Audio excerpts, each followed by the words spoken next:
नमस्कार। आप सभी का स्वागत है आज एक बहुत महत्वपूर्ण मुद्दे पर। जी हाँ, विषय है साइबर क्राइम। वास्तव में देखा जाए तो साइबर क्राइम एक बहुत ही जघन्य अपराध है और क्यों ना हम इसे हत्या से भी ज़्यादा खतरनाक मानें। क्यों? मानना चाहिए। आइए देखते हैं। आज प्रत्येक व्यक्ति किसी न किसी माध्यम से इंटरनेट से जुड़ा हुआ है, चाहे वह बैंक ऑनलाइन बैंकिंग हो, चाहे सोशल मीडिया हो या जो भी बात करता हो, कार्य करता हो, उसको इंटरनेट पर निर्भर होना ही पड़ता है। सोशल मीडिया के द्वारा वह अपने परिवार, समाज और मित्रों से जुड़ा हुआ है। आज की तारीख में साइबर क्राइम एक बहुत ही जटिल प्रक्रिया हो गई है। दिन भर ऑनलाइन रहने के कारण कभी भी हम साइबर क्राइम के शिकार हो सकते हैं। हम में से अधिकांश लोग ऐसे हैं जो भले बोलेंगे कि हम साइबर क्राइम के शिकार नहीं हुए हैं, पर अंदर ही अंदर कहीं न कहीं वह किसी न प्रकार से साइबर क्राइम के शिकार हो चुके हैं, पर वह बताते नहीं हैं। सरकार जो आंकड़े जारी करती है, हो सकता है उससे बहुत ज़्यादा लोग इसके शिकार हो चुके हों। कुछ लोग जो आईटी फील्ड से संबंधित होते हैं, वह बच जाते हैं क्योंकि वह सतर्कता बरतते हैं, छोटी-छोटी सतर्कता जो उनको मालूम है, क्या प्रोटोकॉल पालन करना चाहिए, वो बच जाते हैं। और अधिकतर अच्छे पढ़े-लिखे लोग भी इसके जाल में फँस जाते हैं। यह एक ऐसा क्राइम है, जिसमें अपराधी आपके फ़ोन और इंटरनेट के प्रकार को सॉफ्टवेयर बेचकर या आपको बातों में फँसाकर या अन्य प्रकार से आपको ठगी का शिकार कर बना लेते हैं और आपका गाढ़ी कमाई का लाखों रुपए एक झटके में खत्म कर देते हैं। एक तरह से कहा जाए तो आपको कंगाल बना देते हैं। कुछ लोगों को पता लग जाता है तुरंत ही, कुछ लोगों को बहुत बाद में पता लगता है, अब तक बहुत देर हो चुकी होती है। क्या यह हत्या से भी जघन्य अपराध है? एक तरह से है, हम कह सकते हैं।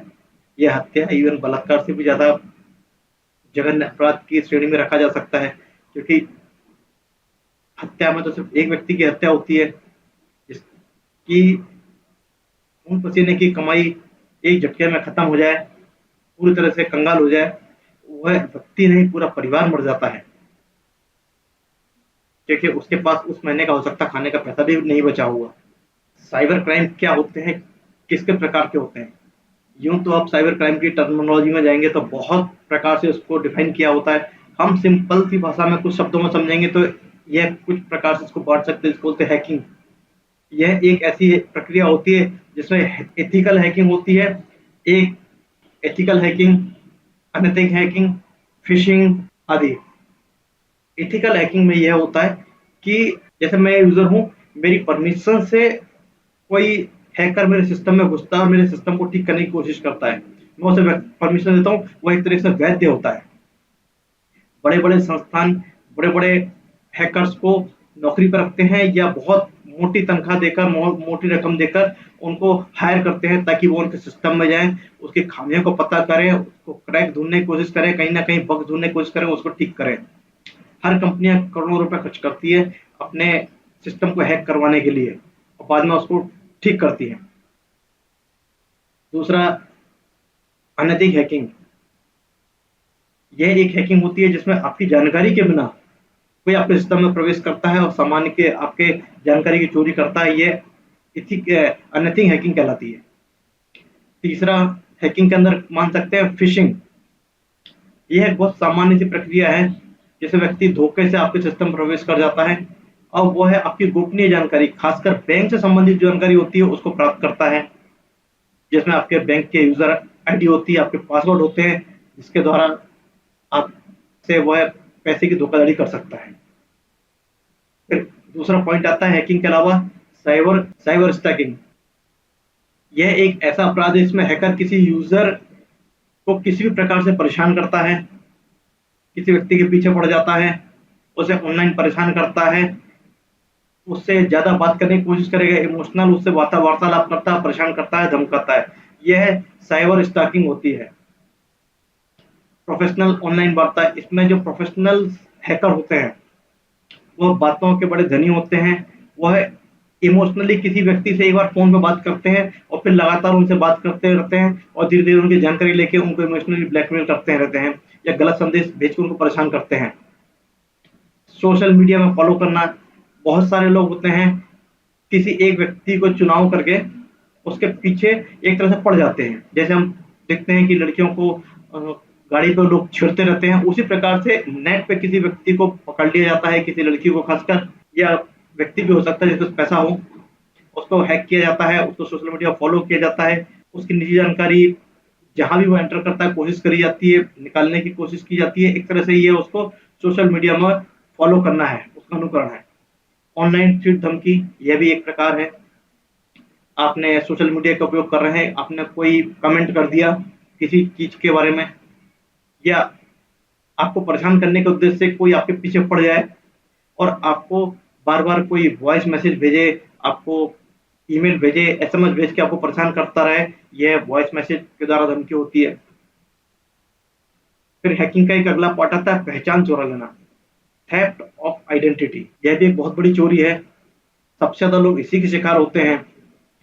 कई बार यह होता है कि व्यक्ति डिजिटल माध्यम के द्वारा दूसरों से जुड़ा होता है और उसकी पहचान चोरी कर ली जाती है। कैसे पहचान चोरी कर ली जाती है?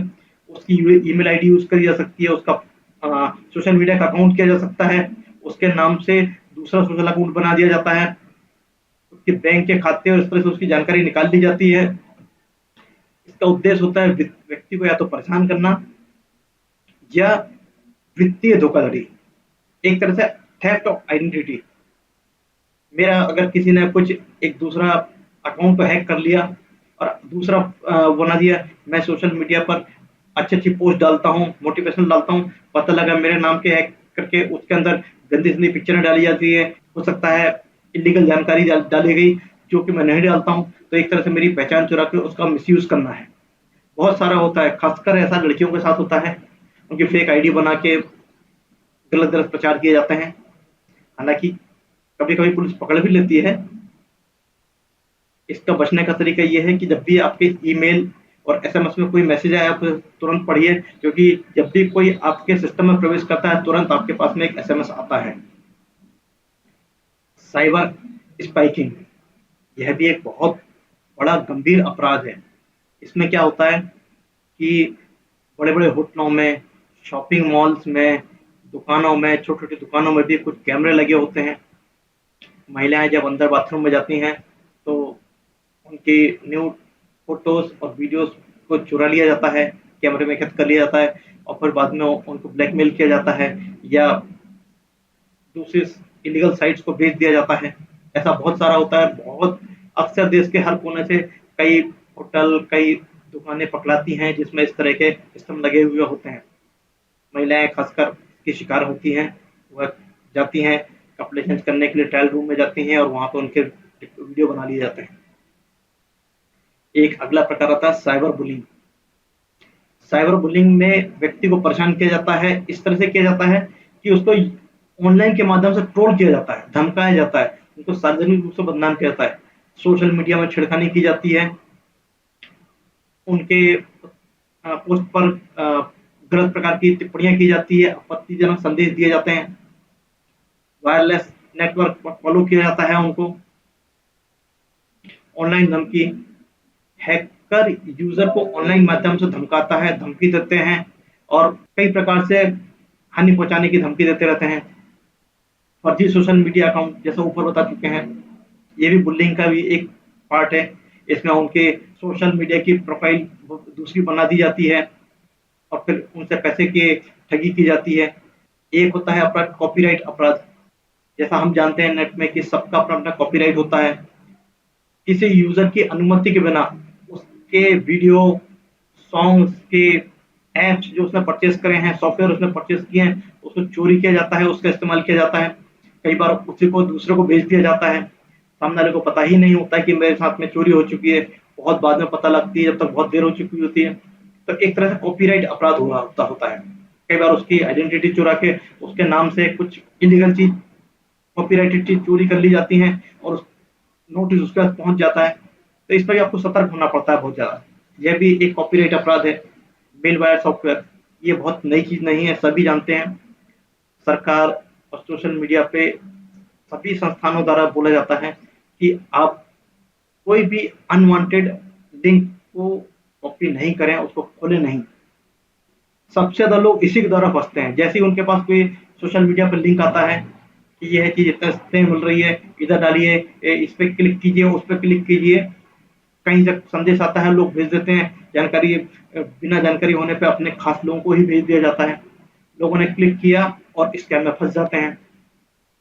हो सकता है आपका एंटीवायरस उतना पावरफुल नहीं हो और वह अपने सिस्टम में हैक कर जाए और आपकी जानकारी दूसरों के पास पहुंच जाए। इस प्रकार से आपका कंप्यूटर या आपका मोबाइल हैक हो सकता है और आपकी जानकारी जा सकती है और आप कंगाल हो सकते हैं। आपको याद होगा 2 साल पहले भारत सरकार ने बहुत सी चाइनीज एप्लीकेशंस को बैन कर दिया था, जिन पर प्रत्यक्ष रूप से यह सिद्ध हो चुका था कि यह लोगों की जानकारी को हैक करके चीन में पहुंचा रहे हैं। उसके बाद भी उसके अलावा भी कुछ और सॉफ्टवेयर को सॉफ्टवेयर ने सरकार ने बैन किया था, प्रतिबंधित किया था। और ये भारत ही नहीं, बहुत सारे देशों ने चाइनीज एप्लीकेशन को बैन किया है। अभी भी बहुत सी चाइनीज एप्लीकेशन चलती हैं, कृपया उसको समझदारी से चलाएं। साइबर क्राइम बढ़ने की वजह क्या है? जब भी कोई अपराध जन्म लेता है तो हम अपराध से जुड़ी कोई भी जानकारी उपलब्ध नहीं होती है। ऐसे में साइबर क्राइम को और अधिक बढ़ावा मिलता है। बहुत से लोगों को यह पता भी नहीं लग पाता कि वह साइबर क्राइम के शिकार हो चुके हैं। जब वह बहुत समय बाद में, महीने हफ्तों के बाद में, जब महीने में अपना आखिरी में अकाउंट चेक करते तब पता लगा उनके अकाउंट से इतना पैसा निकल चुका है। जब बैंक वाले चेक करते बोलते हैं आपको देखिए तुरंत मैसेज आया था, आपने तुरंत चेक क्यों नहीं किया? नहीं, हम तो एसएमएस चेक नहीं करते, ईमेल चेक नहीं करते। भैया आपको चेक करना पड़ेगा। हमारी उदासीनता या हमारी चेक नहीं करने की आदत भी दिक्कत होती है। महिलाएं हैं, सोशल मीडिया के शिकार हो जाते हैं, भावुक होती हैं। लोग उनको कुछ मैसेज करते हैं और वह जल्दी से लिंक खोल देती हैं। सस्ते में बेचने का सामान आता है, वह भी लोग क्लिक करते हैं और फंस जाते हैं। बहुत सारे लोगों को ऑनलाइन जब ठगी का शिकार हो जाते हैं तो वह इसकी प्रॉपर रिपोर्टिंग नहीं करते हैं। तो सामने वाले को पता लग जाता है कि एक बार इसको फ्रॉड किया जा चुका है, हम इनको नेक्स्ट टाइम में भी और कंटिन्यूस फ्रॉड कर सकते हैं। तो वह एक बार में पूरा ठगी ना करके धीरे धीरे ठगी करते रहते हैं। इस तरह भी ठगी होती है। सरकार ने जो आंकड़े निकाले तो बहुत क्लियर हुआ है कि बहुत सी महिलाओं को यह पता ही नहीं होता है कि उनके पास में साइबर क्राइम हो चुका है, उनके पैसे जा चुके हैं। जब वो आखिरी में अपना अकाउंट चेक करती है तब उन्हें पता लगता है, लेकिन तब तक बहुत देर हो चुकी होती है। लेकिन कुछ किया नहीं जा सकता है। किन तरीकों से साइबर क्राइम से बचा जा सकता है? जी हाँ, सावधानी से उपयोग करने पर साइबर क्राइम से बचा जा सकता है। हालांकि बहुत मुश्किल होता है, लेकिन फिर भी आप नियमित नियमित रूप से अपना ईमेल चेक करें, अपना एसएमएस चेक करें। भरोसेमंद इंटरनेट सेवा का उपयोग करें। जो आपका घर का ब्रॉडबैंड है, जो ऑफिस का ट्रस्टेड नेटवर्क है, उसी को उपयोग करें। सार्वजनिक जगह पे जो नेट होता है, चाहे वो रेलवेज का हो, चाहे आपका होटल्स का हो, मॉल का हो, आप उसका इस्तेमाल नहीं करें, क्योंकि भरोसा नहीं वहाँ कहाँ से नेट में वायरस आ सकता है। हालांकि वो भी पूरा प्रोटोकॉल यूज करते हैं, लेकिन फिर भी कह नहीं सकते हैं। फ्री की वाईफाई से बचें, का इंटरनेट यूज करें। मजबूत पासवर्ड का उपयोग करें।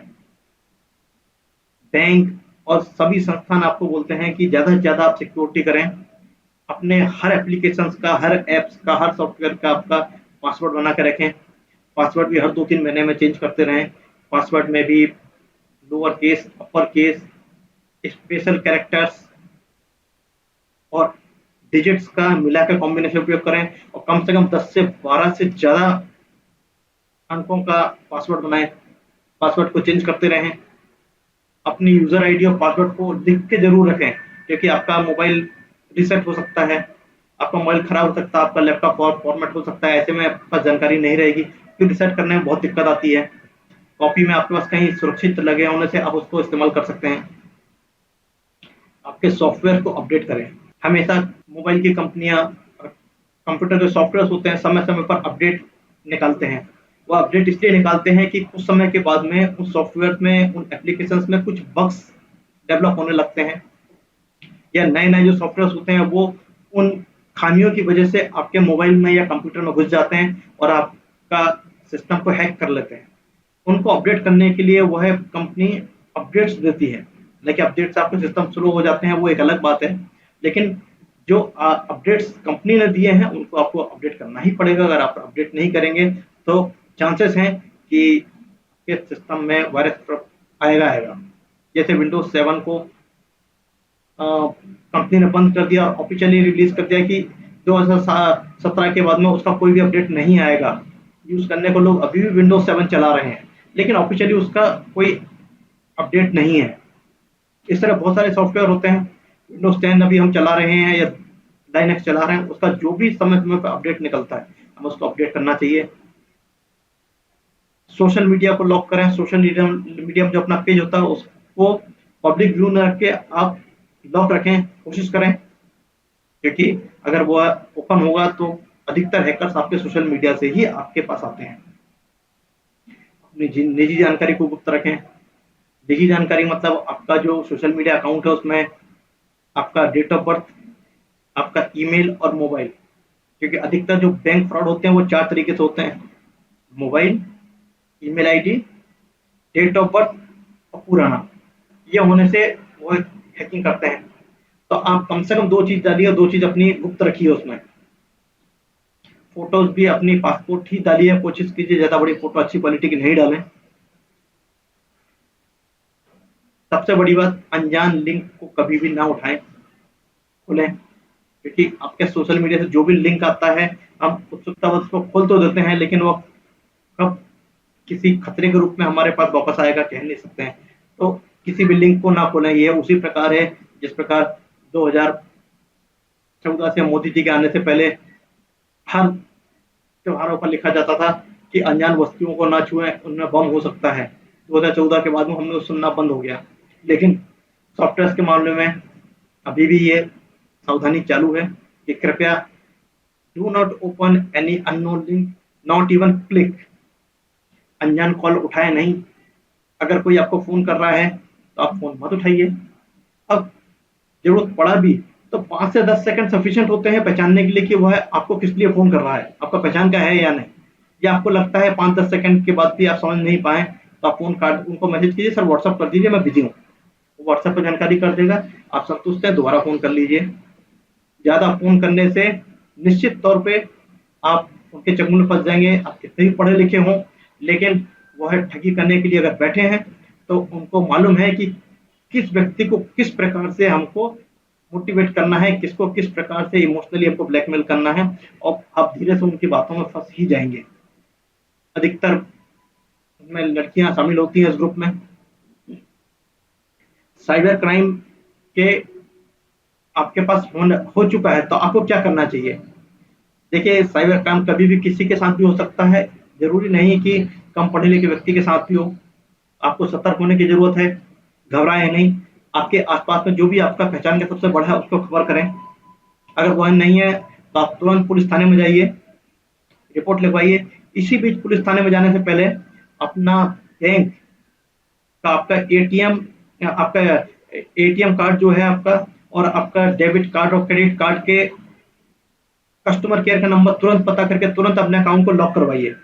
टेम्परेरी अपने अकाउंट को ब्लॉक करवा दीजिए, फिर उसके बाद थाने में जाइए।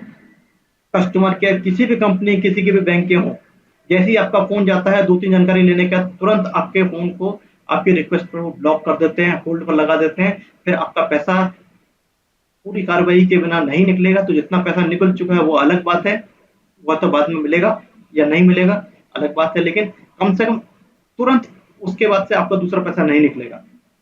उसके बाद आप साइबर क्राइम पे इसकी रिपोर्टिंग करें। साइबर क्राइम की लिंक है www.cybercrime.gov.in। इस वेबसाइट पे जाइए, अपना एक अकाउंट बनाइए, अगर पहले से तो लॉगिन कीजिए।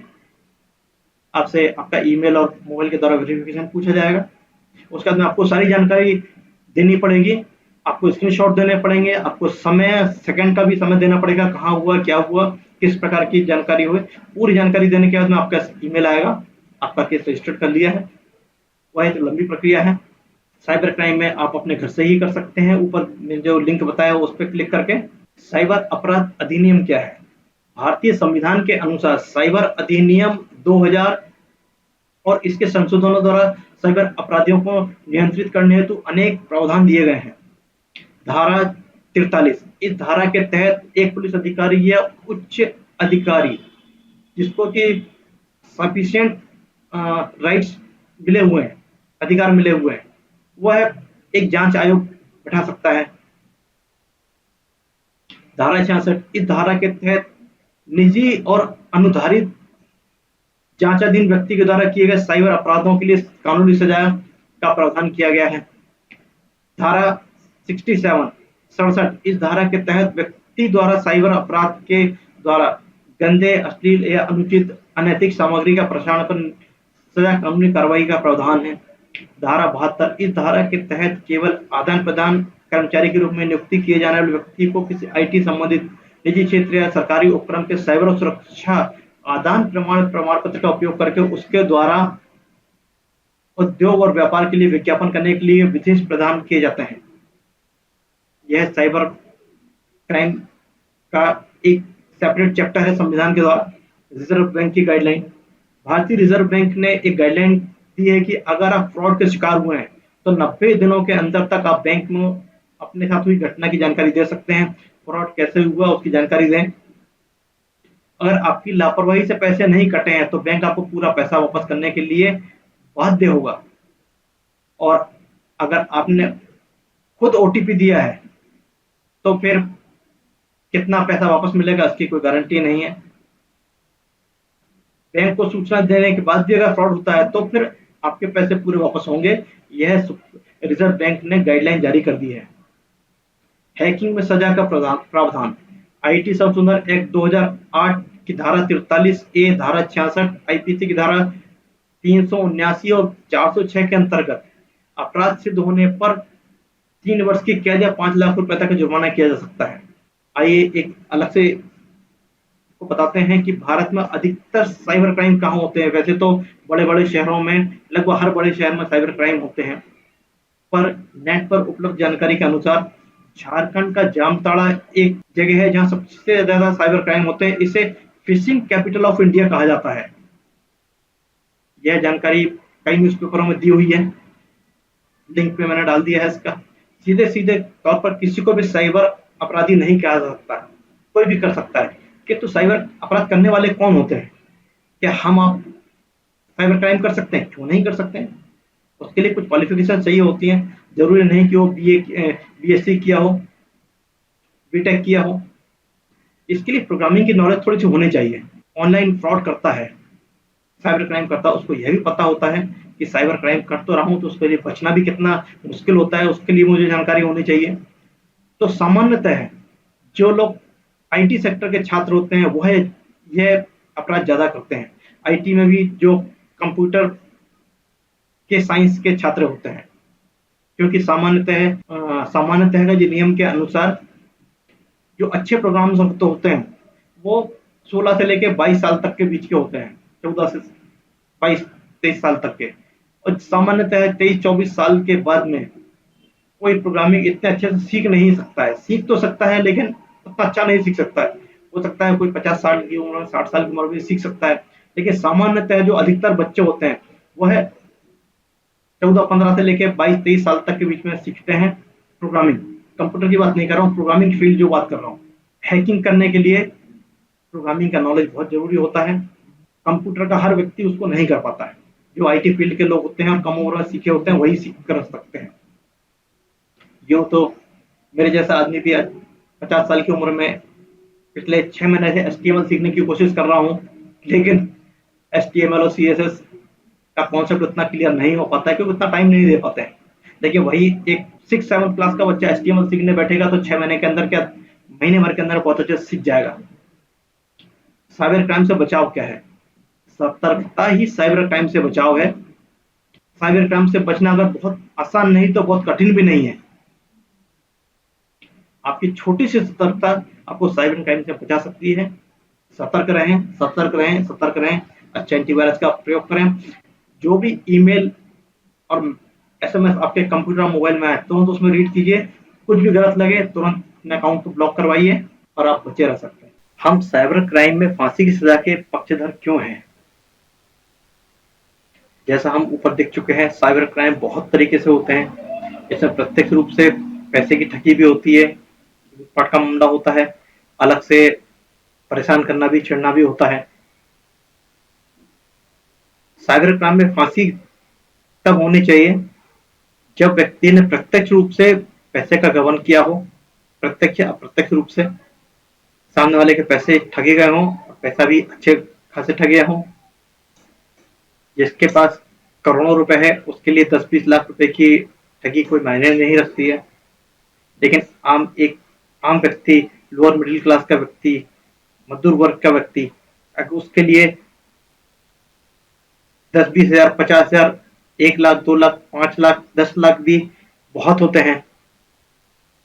जो असंगठित क्षेत्र में काम करते हैं, प्राइवेट सेक्टर में काम करते हैं, हमारे जैसे लोग 22, 23, 24 साल की नौकरी के बाद में, रिटायर होने के बाद में 5, 7, 7 लाख रुपए अगर मिलेगा, उससे बच्चों की शादी करनी है, पढ़ाई करनी है, घर बनाना है, आगे का राशन पानी देखना है। अगर वह पैसा कोई व्यक्ति ठग ले तो वाकई हम लोगों के लिए तो सजा, जिंदा रहना भी मुश्किल हो जाएगा। हम लोगों के साथ अगर इस तरह का काम होता है तो हमारे हिसाब से तो उस व्यक्ति को फांसी की सजा होनी चाहिए, क्योंकि साइबर क्राइम करने वाला व्यक्ति कोई छोटा मोटा व्यक्ति नहीं होता है। वह लगभग कॉलेज जाने वाले स्टूडेंट होते हैं, उच्च शिक्षित होते हैं, उन्हें हर प्रकार के नियम का नॉलेज होता है, उन्हें यह पता होता है कि पैसे कैसे चुराने हैं और पकड़े जाने पर क्या सजा होगी उनको ये भी पता होता है। वह सिर्फ एक व्यक्ति को नहीं लूटता है, वो उसके पूरे परिवार को लूटता है, पूरे परिवार को भूखा कर देता है। तो ऐसे लोगों को फांसी की सजा होनी ही चाहिए। फिर किसी और टॉपिक बनाएंगे। धन्यवाद।